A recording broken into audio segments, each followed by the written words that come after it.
akan terjawab dia. Ya. Tidak terlalu sulit buktikannya ya. Ya.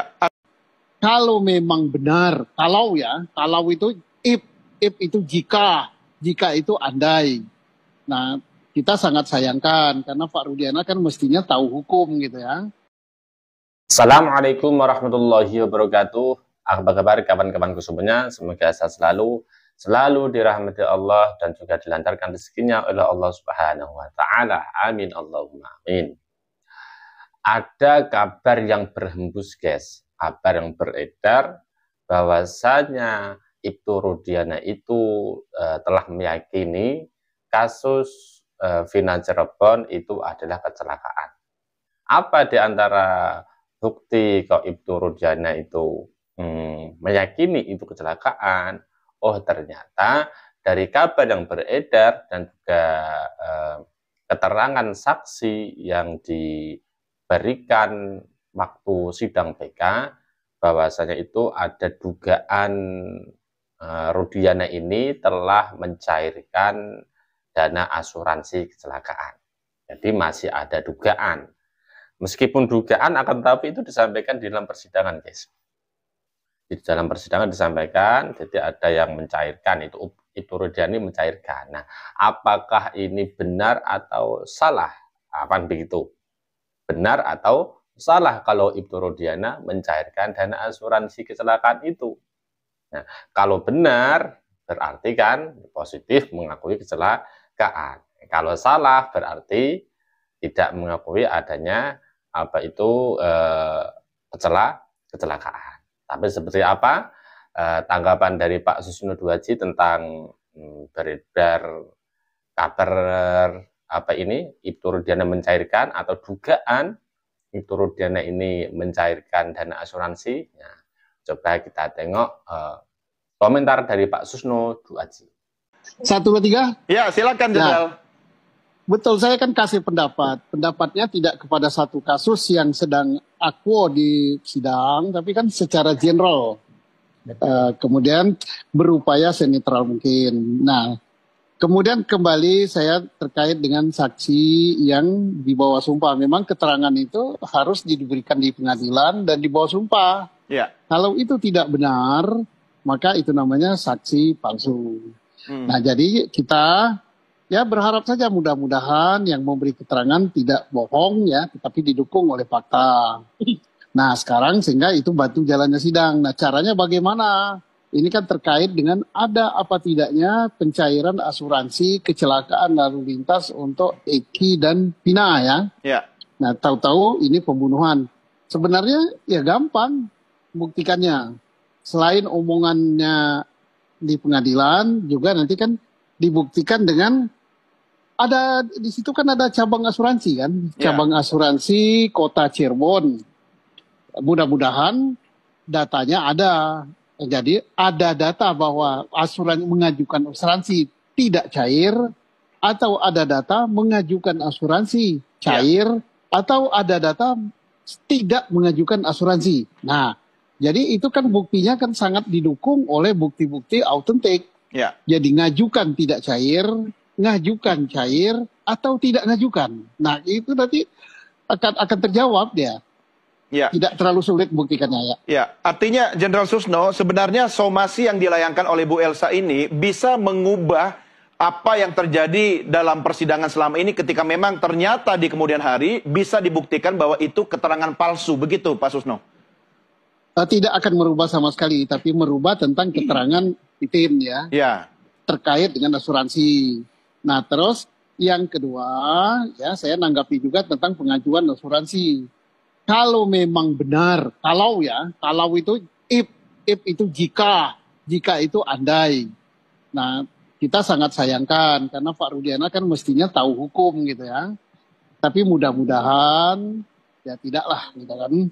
Nah, kita lihat saja nanti ini kan membuktikannya semuanya gampang gitu. Membuktikan mengajukan asuransi apa tidak itu sangat gampang. Kemudian terkait juga ada apa tidak itu terkait juga dengan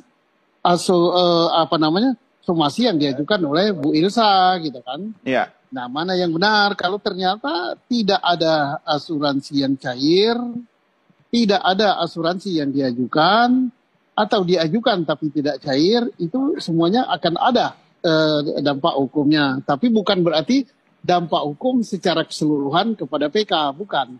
Yang dipersoalkan adalah terhadap keterangan daripada Bu Titin.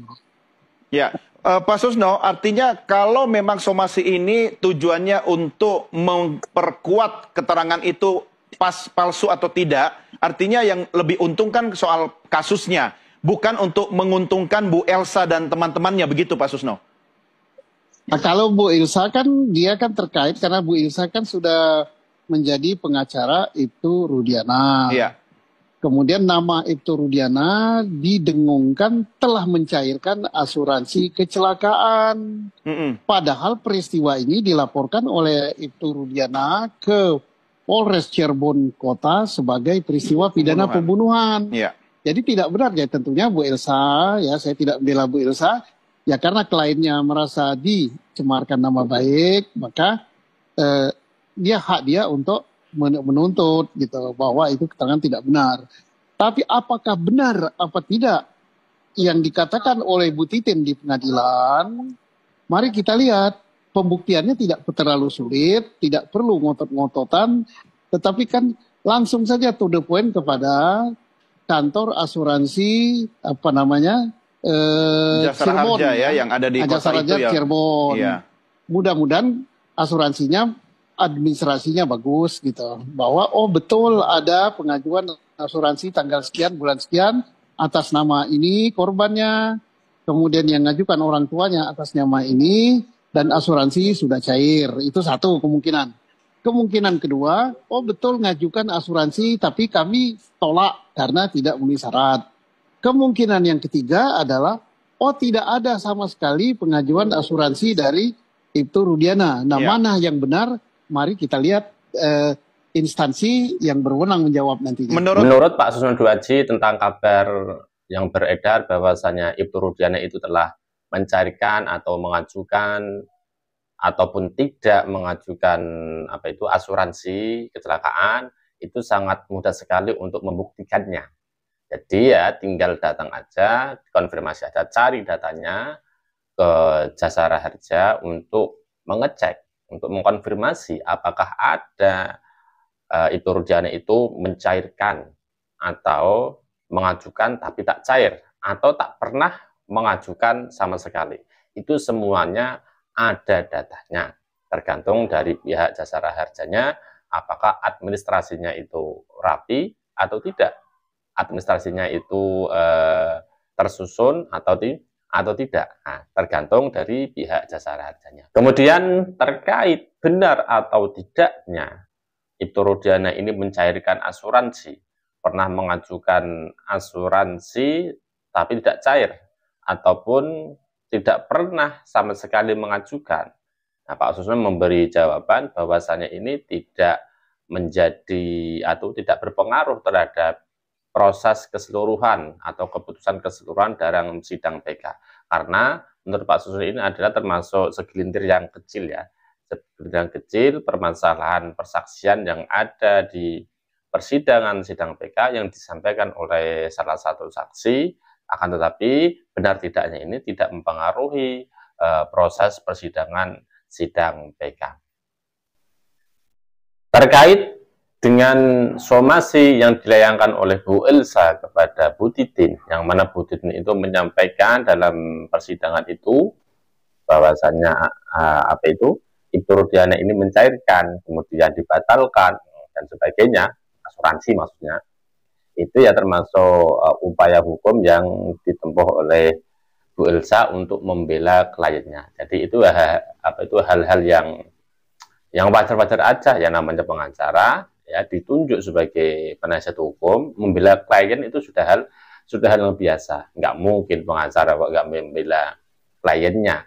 Jadi itu ya upaya mereka untuk mengsomasi, untuk memberi warning lah, untuk memperingatkan para saksi biar kesaksiannya itu tidak seenaknya sendiri, biar tidak persaksian dalam persaksian yang bohong atau persaksian palsu. Tentunya kabar ini pun sangat dinanti oleh masyarakat Indonesia, guys ya. Benar atau tidaknya ini Ibtu Rudiana telah mencairkan, benar tidaknya Ibtu Rudiana itu pernah mengajukan kemudian dibatalkan, benar tidaknya Ibtu Rudiana itu tak pernah mengajukan. Kita tengok aja kabar selanjutnya, guys. Menurut Pak Susno, itu harus dilakukan, pembuktian itu harus diajukan oleh Bu Elsa sebagai yang melayangkan somasi, atau Bu Titin sebagai yang disomasi, atau hakim pengadilan?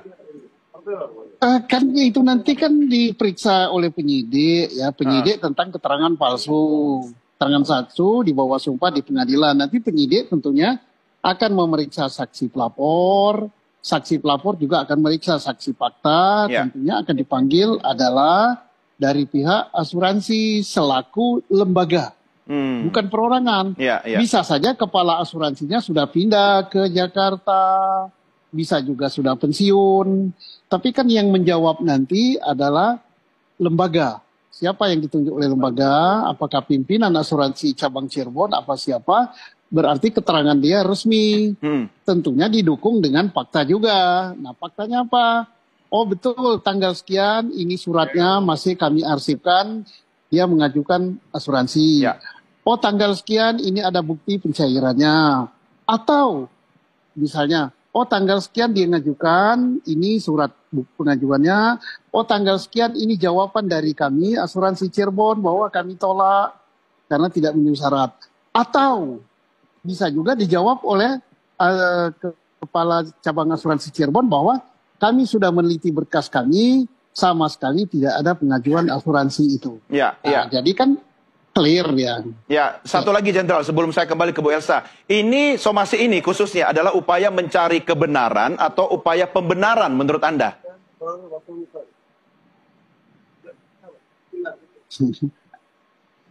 Ya, Jenderal bisa mendengar suara saya? Bisa. Ya, menurut Jenderal Susno, apa yang dilakukan oleh Bu Elsa melayangkan somasi ini adalah upaya mencari kebenaran atau upaya pembenaran dari perspektif hukum? Yang mana? Ini terkait dengan apa ya? Somasi, melayangkan somasi. Somasi ini adalah untuk mencari kebenaran tentang keterangan yang diberikan oleh Ibu Titin. Nah, tidak ada kaitannya dengan keterangan saksi-saksi yang lain, kan saksinya kalau nggak salah sampai 50-an ya. Iya. Nah, tidak ada keterangan dengan saksi yang lain, tidak ada kaitan dengan ahli yang lain. Benar atau salah tentang dugaan keterangan palsu yang diberikan oleh Ibu Titin, itu tak ada kaitannya dengan saksi siapa namanya, saksi Dede, tak ada kaitannya dengan saksi siapa namanya, Mega dan saksi Peggy, karena mereka tidak berbicara masalah asuransi. Masalah asuransi ini baru dikemukakan. Nah, ini berkait dengan nama Pak Rudiana. Nah, yang juga Pak Rudiana ini adalah kliennya Ibu Titin. Bu Elsa. Kliennya Bu Elsa. Nah, tentunya Bu Elsa membela kliennya. Nah, tentunya Bu Elsa sudah mendapat informasi dari Pak Rudiana bahwa dia tidak melakukan hal seperti yang disampaikan. Tapi benar apa tidak keterangan Pak Rudiana yang disampaikan oleh Ibu Elsa. Ibu Elsa itu kan hanya menirukan keterangan Pak Rudiana. Karena 2016 Bu Elsa belum jadi pengacaranya ya. Tentunya Bu Elsa pun telah cross check dan nanti siapa yang paling bisa membuktikan ialah saksi fakta yang berwenang yang dimintakan asuransi. Siapa yang dimintakan asuransi ya tentunya adalah Kantor Asuransi Jasara Harja Cabang Cirebon. Apakah pembuktian adanya dugaan pencairan asuransi, pengajuan asuransi ataupun tidak ada ini harus dibuktikan oleh pihak pelapor ataupun yang bersaksi, ataupun hakim? Maka jawaban dari Pak Susno yaitu dengan urutan nanti, yang pertama yaitu adalah penyidik. Penyidik memanggil pelapor, memanggil saksi fakta, kemudian nanti baru memanggil Jasara Harja Cabang Cirebon untuk menggali keterangan apakah benar ada transaksi ataupun ajuan asuransi yang diajukan oleh Ibtu Rudiana. Otomatis di situ ada keterangan semuanya, tanggal berapa, pencairannya tanggal berapa, dan sebagainya, semuanya ada. Atau bahkan tidak ada pengajuan sama sekali. Nah, itu nanti bisa pihak jasa asuransi cabang Cirebon untuk menjelaskan, untuk mencari data-data tersebut. Kembali lagi ke masalah somasi juga, yaitu bahwasanya somasi itu adalah upaya hukum dari Bu Elsa, ya, termasuk yang menjadi kuasa hukum Ibtu Rudiana, yang mana Ibtu Rudiana ini sering dihembuskan kabar-kabar miring tentang dirinya. Otomatis somasi tersebut ya sah-sah saja untuk membela kliennya, yaitu Ibtu. Dan Pak Susno menegaskan lagi apa yang disampaikan oleh Bu Titin tentang adanya dugaan pengajuan asuransi, pencairan asuransi, ya benar tidaknya itu nanti ya tidak ada pengaruhnya, karena ini hanya membahas dugaan asuransi saja, tidak menyangkut ke saksi-saksi yang lain, tidak ada keterkaitan pada saksi-saksi yang lain maupun saksi ahli, karena konteksnya apa yang disampaikan oleh Bu Titin ini adalah terfokus hanya kepada asuransi saja. Jadi polemik dengan adanya asuransi kecelakaan ini benar ataupun tidak ada pengaruhnya secara keseluruhan dalam persidangan sidang PK ke-7 terpidana. Jadi intinya kita semuanya tunggu aja apakah ada bukti yang disampaikan oleh Bu Titin bahwasanya Ibtu Rudiana itu semacam itu, ada apa tidak. Tinggal tunggu kabar selanjutnya dari kepolisian. Oke, terima kasih. Assalamualaikum warahmatullahi wabarakatuh.